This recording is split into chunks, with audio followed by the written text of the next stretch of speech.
Praise the lord. ప్రభువైన యేసు నామములో అందరికీ వందనములు.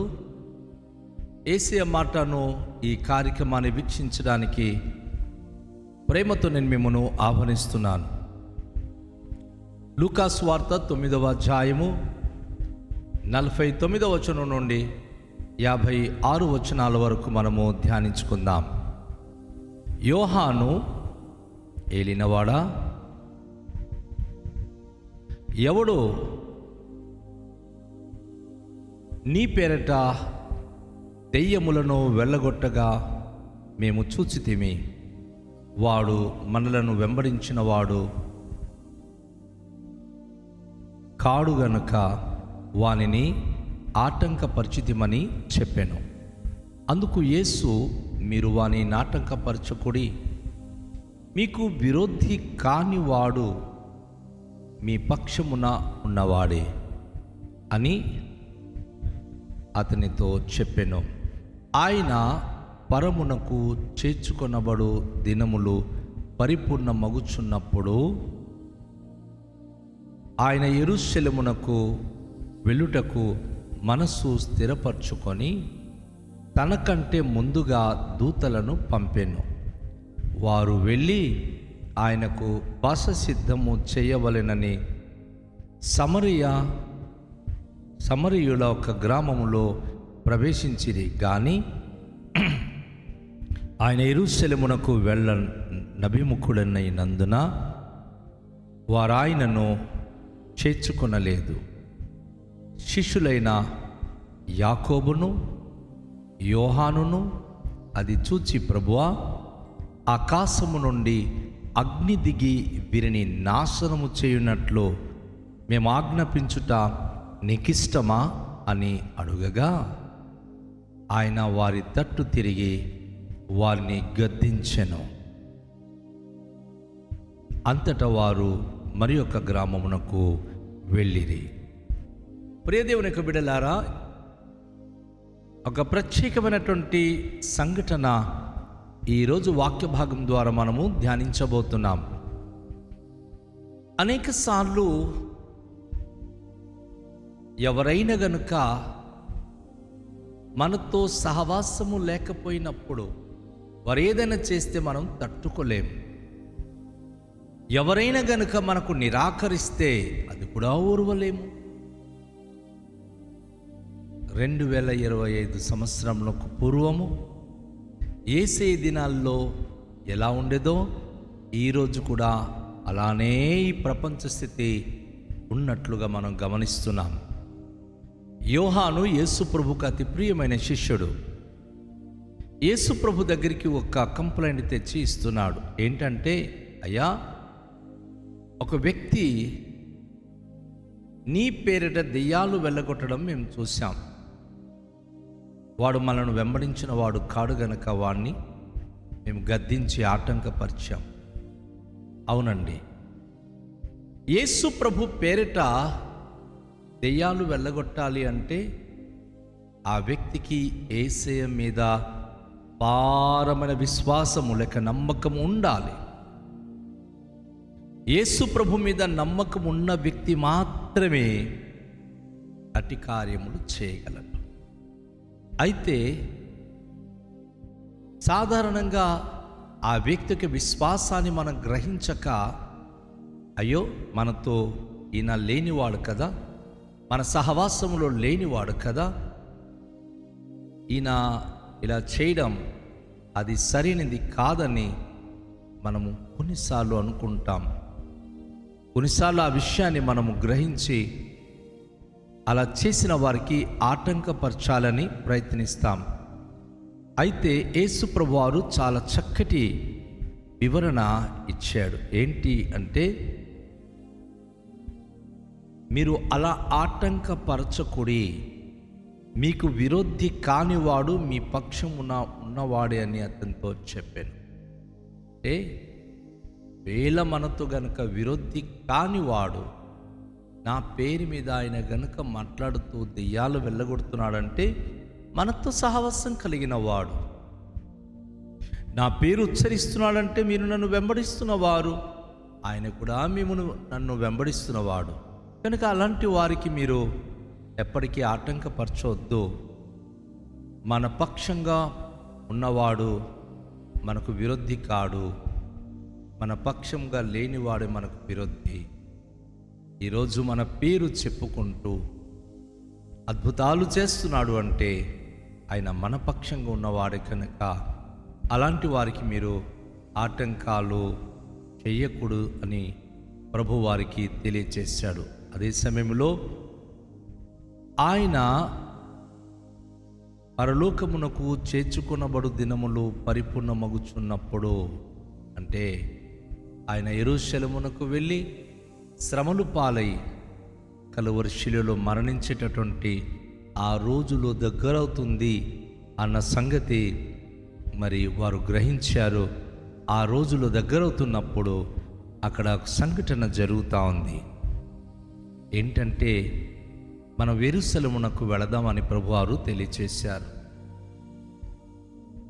ఎందుకో యెరూషలేమునకు వెళదాం అని తన మనసులో స్థిరపరచుకొని తనకంటే ముందుగా తన శిష్యులను పంపించాడు. వారు వెళ్ళి యెరూషలేములో ఆయనకి బస సిద్ధపరచాలని, ముఖ్యంగా యెరూషలేమునకు వెళ్ళే ముందు సమరయ గ్రామంలో ప్రవేశించి అక్కడ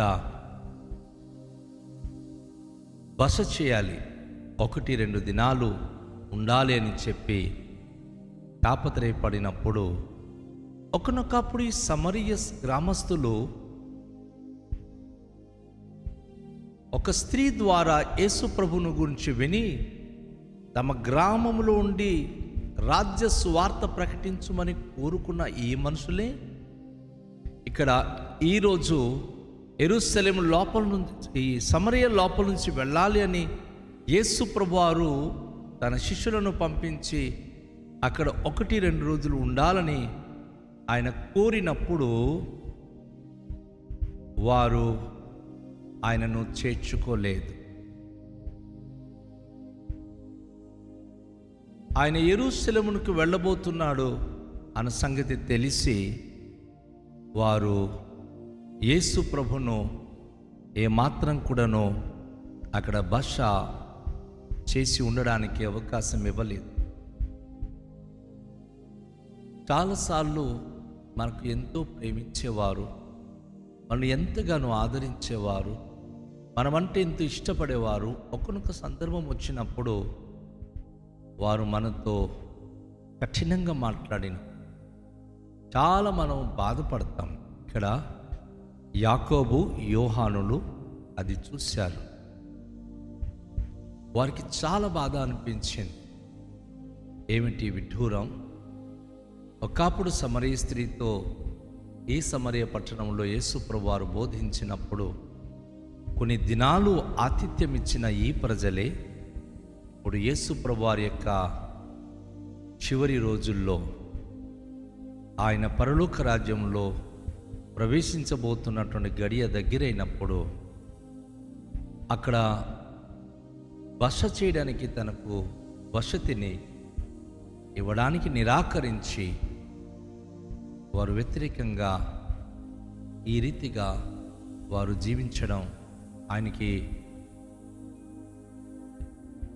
ఆ యాకోబు యోహానులను చూసినప్పుడు కోపం వచ్చింది వారికి. వెంటనే వారు ఏమంటున్నారంటే, ఆకాశం నుంచి అగ్ని దిగి ఈ సమరయ పట్టణం అంతా నాశనమైనట్లుగా మేము ఆజ్ఞాపించడానికి ఇష్టమైతే మేము ఇప్పుడే ఆజ్ఞాపిస్తామన్నారు. యేసు ప్రభువారు నాశనం చేయడానికి రాలేదండి. యేసు పేరట ఎవరికైనా నాశనం కలగాలని మనం కోరుకోవడం ఇది స్వభావము కాదండి. మంచి జరగాలి, అందరూ క్షేమముగా ఉండాలి, అందరూ సంరక్షణ పొందాలి, అది దేవునికి ఉన్న ఆశయాలు.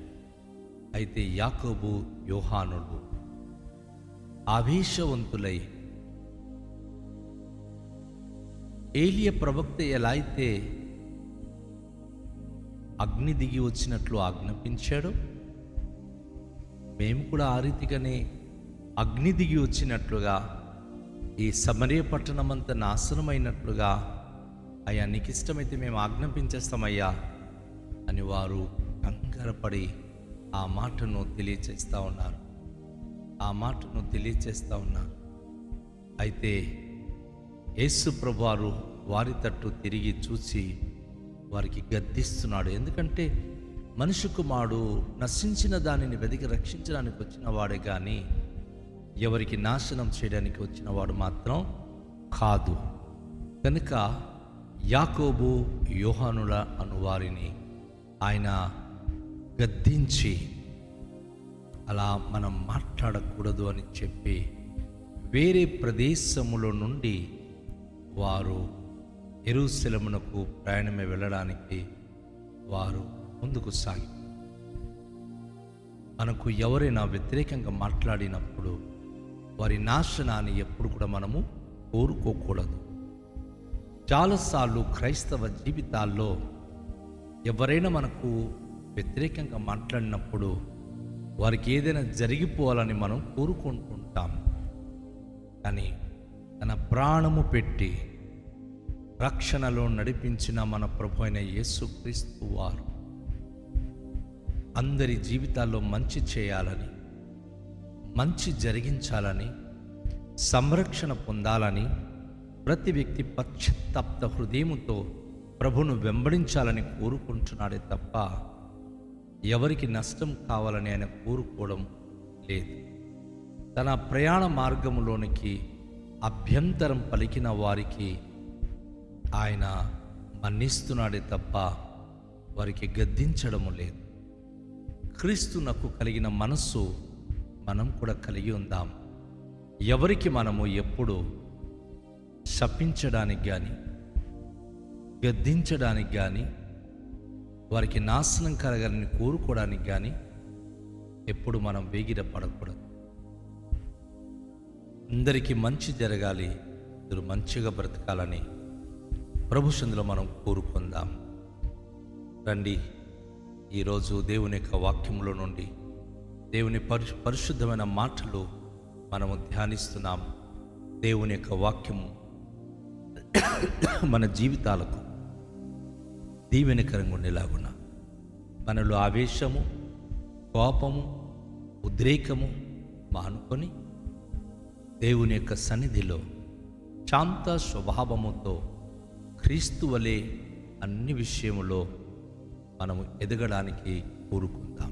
దయగల తండ్రి, ఈ కాసంలో మీరు మాతో మాట్లాడిన మాటల కొరకు వందనాలు.